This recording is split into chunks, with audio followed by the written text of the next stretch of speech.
Hello and welcome to a brand new video. In this video, we will explain what the differences are between a cesspool, a septic tank and a sewage treatment plant. When it comes to building a property, one thing you'll need to consider is where is my waste going to go. In most cases, you can just simply connect to the main sewer network. However, this may be too expensive to do or the sewer is too far away for you to connect to. In these cases, you will need to consider how you're going to deal with your waste on site. You have three options to choose from: a cesspool, a septic tank and a sewage treatment plant. A cesspool is simply just a holding tank.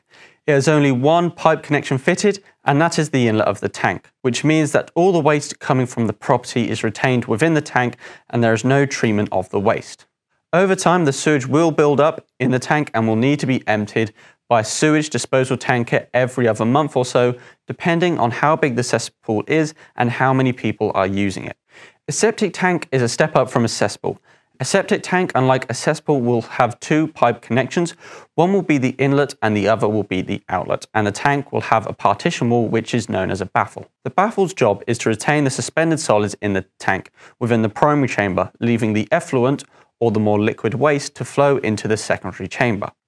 The effluent is then discharged out of the septic tank into a soakaway, which will be made of perforated pipe laid out on a gravel bed. Like a cesspool, a septic tank will need to be emptied by a disposal tanker. However, as some of the effluent is being discharged, you won't have to empty a septic tank as often. A sewage treatment plant, like a septic tank, has an inlet and an outlet point and is made up of two chambers. The primary chamber will store the incoming waste from the property before it moves over to the secondary chamber. The secondary chamber is where the actual treatment happens.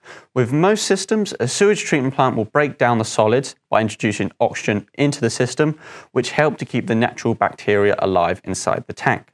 And the bacteria break down the solids at an increased rate. The treated sewage is then discharged out of the tank into a soakaway, or if permitted, to a watercourse, as the quality of the effluent is good enough to safely enter a watercourse without polluting or damaging the local environment or ecosystem.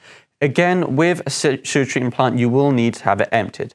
However, as the level of treatment is greater and the level of suspended solids is much lower, you will need to empty a sewage treatment plant around every 18 months or so. With more and more people choosing to build their dream home out in the countryside and cities becoming more and more crowded, the demand for off-main sewage treatment systems will keep rising. And it is important for people to know what systems are out there and which system is best for them. If you have found this video helpful, please leave a like on it and make sure you subscribe to our YouTube channel so you never miss a future video.